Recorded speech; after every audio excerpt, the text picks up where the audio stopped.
describe the library in 3 words, what would they be? Oh boy. Um, Accessible for sure. I would say collaborative. Just the way the space is designed builds a lot of collaboration. And this is so tacky, but I'd say fun. As even no matter how old I get, I can go to the library and expect to have an enjoyable time. So fun, collaborative, and accessible.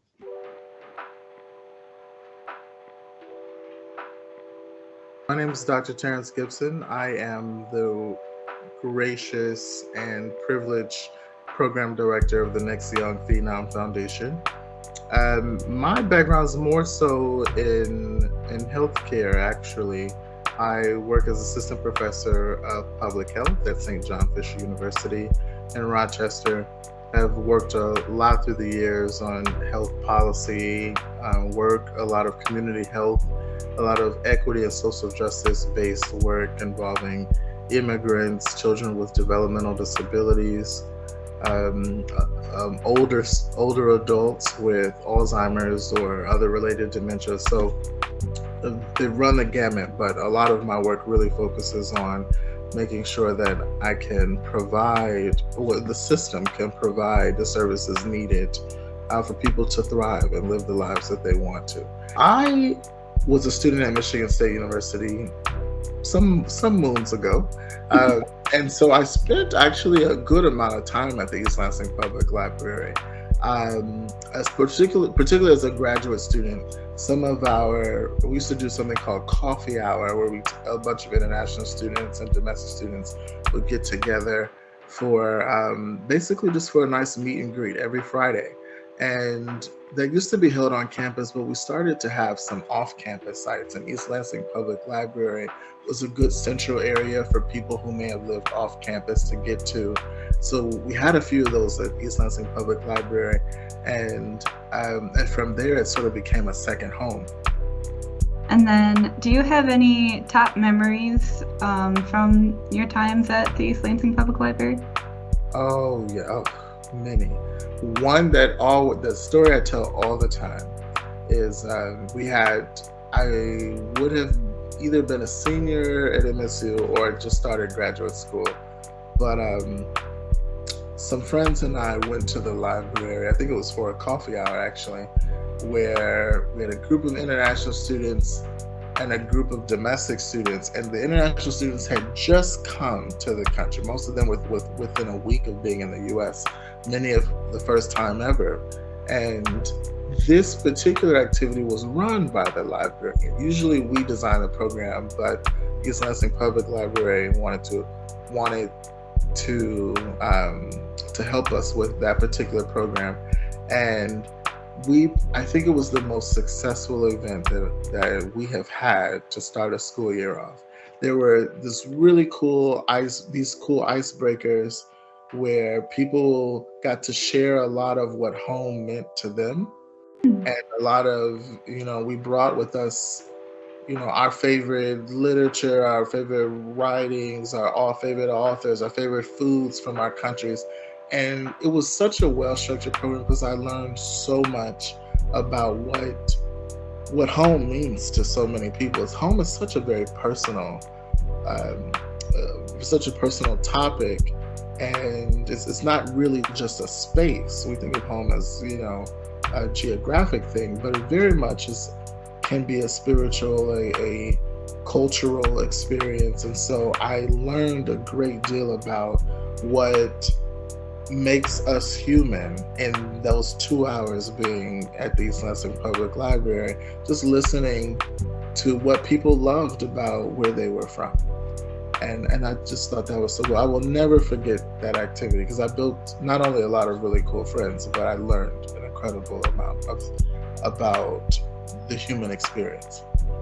Do you remember what the event or program was called? Oh gosh, I don't. It would have been 7 or 8 years ago. Thank you. We have an event coming up. It's East Lansing Welcomes the World, and it's going to be a welcome for international students. So I wondered if maybe it was the same program. It could have been. I wouldn't know, but that sounds very much like what it was. So it could have been the same. Cool. So with the Next Young Phenom Foundation, it's a wonderful nonprofit organization with a mission really to provide educational opportunities for kids who may otherwise not be afforded those opportunities due to resource allocation. Maybe they come from a lower socioeconomic status, their schools may be under-resourced. Perhaps the students themselves may have particular educational needs that their schools can't meet. So we try to really address those barriers and those needs through our program. So one of the things that we have at the Next Young Phenom Foundation is what we call our STEAM camp. It stands for Science, Technology, Engineering, Arts, and Math. And this year we just completed our 8th STEAM camp, or ninth STEAM camp. And they really came out of an interest from families who really wanted to provide some enrichment opportunities for children who during their summer break may not necessarily be exposed to a lot of educational programming. But some of the particular areas that we were interested in reinforcing were the science-based things. But arts is such a foundation to who we are as human beings, right? So we didn't want to neglect the importance of arts in our education and in our lives. So there are a lot of STEM camps out there that sort of focus on the applied sciences, but we were really purposeful in making sure that children really also got the arts as well. Because from a lot of areas that the kids are from, arts funding has been cut quite significantly through the years. And so we are able to provide a true arts experience that maybe their schools may not be able to during the regular school. So this year, as we planned the camp and we were trying to figure out some programmatic things we wanted to do, one of the first things was, we got to get the kids to East Lansing Public Library because of the multitude of different programmings that you all have. But one of the things that we're really trying to reinforce in the students is a love for the humanities and for reading. And there's no better home for that sort of that flourishment than a library, your local library. So our wonderful activities coordinator, Vicki Lee, contacted East Lansing Public Library and said, hey, we have this camp going on. Is there anything that we know you have these different arts programs. Is there anything that we can do as sort of a partnership? And so you had this existing, I can't remember the name of the program, but there was this existing art activity that you all graciously let our students participate in that was sort of already a part of your summer programming. And so our students had an opportunity to do some cool painting work outside with some of the staff. Some of them came in and got to play with some of the robotics toys that were there. And so they got to learn a little bit about how these things are built, right? In addition to the art. So it was a really cool hands-on experience. And our campus, we range from fourth grade to 12th grade. So that huge variance is really hard to find a program that interests kids from 4th grade to 12th grade. Usually those interests aren't the same, but there were activities for everyone to do.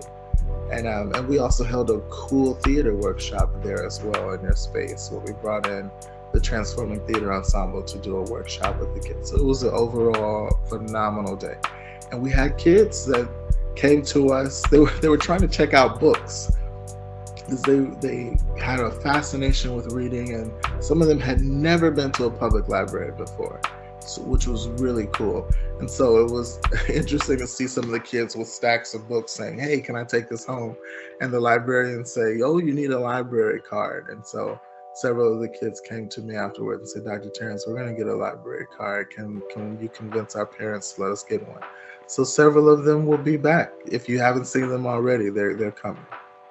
Certainly the East Lansing Public Library, to me, when I think of East Lansing, is really one of those staples, a hallmark of the community, because I spent as a child, one of the areas that brought me most comfort as a kid was a library. I loved to read, but we didn't get to go very often. My mom worked a lot, and so those rare occasions where we did get to go to the library, we would spend the entire day there. And so libraries in general, public libraries in general, are very special and near and dear to my heart, because they represent a rarity in my life to do something that was really important to me, and that was to read, and and to be able to immerse yourself in books and in literature. And so East Lansing Public Library they're able to build a sense of community in a pretty communal city already, right? East Lansing is pretty connected. So you would think it's very hard to solidify further connectivity in a place that has, such strong connections, but you do it so well. Like whenever I go to the East Lansing Public Library, I'll see students, even though we have the MSU library, that there are students that just like to come study there. There are people from the community who have the space to use a computer who may not have a personal desktop at home. I see a lot of seniors that may have an opportunity. There's a space for them to interact with the community who might have limited opportunities to do so in their own homes. And so it's really a hub for people to connect with one another, in addition to connecting to their love, and that's the literature, that's the arts that happens there, the culture that's really rooted there as well. There are a lot of cultural events that happen in East Lansing Public Library, and so you can tell it's purposeful too. It's not on accident, and I think East Lansing, the community, understands that, and there's a trust there, because that intent has really been solidified through the library for a long time. As long as I've been involved with East Lansing, that's been over a decade now. So lastly, just so I have it on the record, I do want to also state how vital the staff at the library are to the entire library experience. We were there 2 weeks ago, our camp, and I still, just yesterday, got another email from a parent saying, hey, is there any way that we live in Lansing, but can we get a library card for East Lansing? And so I'm routing them to you all. But in all of the experience, they talked about the people they connected with there, the staff, and being so accessible, being listening to what the kids needed. And I know they were all over the place, but the level of patience and understanding is it's really hard work to be a librarian, or to work in a library. It takes a unique person who really cares about what they do, and there's no doubt in my mind that the East Lansing Public Library is full of people who really, really love what they do. And as a community member or patron, we feel that, and we are so grateful for it.